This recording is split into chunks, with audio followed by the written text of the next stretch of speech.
A passenger ferry, while sailing along the coast of British Columbia, Canada, collides with something terrible in the water, and the bottom of the ship bursts. Immediately, water starts entering the ship from all sides. The people inside are trying to survive as best they can On March 21st, 2006, the ship was moving along the rocky islands of Western Canada. There were small and large rocky islands all around, narrow waterways. The ship was heading towards its destination along that difficult and winding path. The ship had started its journey from Prince Rupert, Canada. It would go to Port Hardy. It would take about 17 hours to reach there. Such a long journey. Even then, the passengers were not tired, because seeing these rocky islands and the surrounding mountains makes anyone feel good. Although it is extraordinary to look at, sailing on these rocky islands is a very difficult task for the sailors. The ship has to turn around a bit in this winding waterway between the mountains. And so the ship's chief captain, Colin Hanton himself, stands next to the driver and gives instructions on where to turn. And a female sailor named Quartermaster Karen Bricker is following those instructions. This ship is owned by a Canadian shipping company called BC Ferries. Although they have more than 30 other ships, the jewel of their company was the Queen of the North. As beautiful as it looks, its strong structure gave it an extraordinary voyage. The ship had two 16-cylinder diesel engines that could deliver more than 15,000 horsepower to its two propellers. With this power, the 41-foot-long ship could travel at a speed of 40 kilometers per hour. The ship could carry 650 passengers.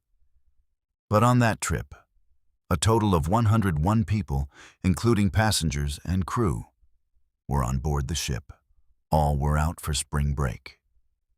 The first hour after the ship left, the chief captain himself then explained the responsibility of the ship to Second Captain Kevin Hilton and told him, "I'm going to rest for a while. Now the responsibility is in your hands." The captain has been working for this ship company for 25 years. He was very careful. The captains took charge of the ship in shifts one after the other at night to rest. Our ship was near Senti Point. At that time, Marine Traffic Control warned the fourth captain that there was a small boat ahead. It was moving slowly. You should keep a close eye on it. The ship was near a place called Senti Point. There was a sharp 4-foot bend a little way off. There, the ship had to turn left a little bit to keep its course. The night was getting dark. Everyone was fast asleep in their cabins. Everything was going normally, but something terrible was about to happen. Suddenly, the Queen of the North hit the rocks at full speed. The captain woke up with a loud crash. There was a loud crash below the ship.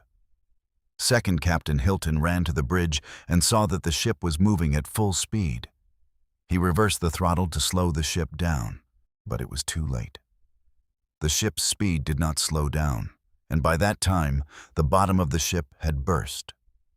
Very quickly, the water started rising on the lower deck of the ship. The captain was informed from the engine room that water was entering from all sides. The water was filling the ship very quickly. Immediately, the ship tilted to one side, and some of the passengers' cabins were filling with water.